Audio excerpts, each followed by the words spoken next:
Angalia Simba yetu hii leo ni tofauti kabisa na Simba iliyocheza mechi 5 za kimashindano tangu kuanza kwa msimu huu. Simba ya ngao, Simba ya mechi 2 za NBC Premier League, Simba ya mechi 2 za CAF Champions League. Ni tofauti kabisa na Simba hii ya leo. Simba hii ya leo iko determined. Watu wanakwenda mbele. Umechezwa mpira wa aina yote.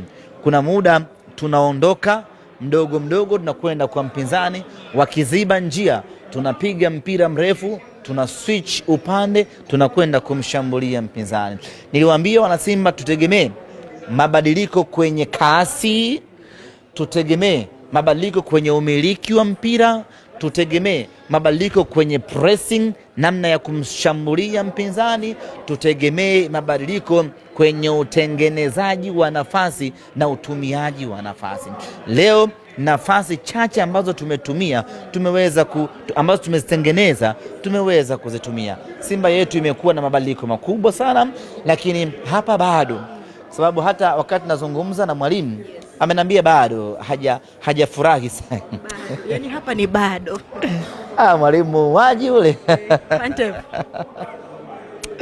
Imagine sisi tuna furaha, mwalimu kasema bado. Kuna kitu anakitengeneza na kuna kitu anakitaka kwenye timu yake hii. Mimi ni waombe wana Simba tuendelee kumuunga mkono meneja Pantev.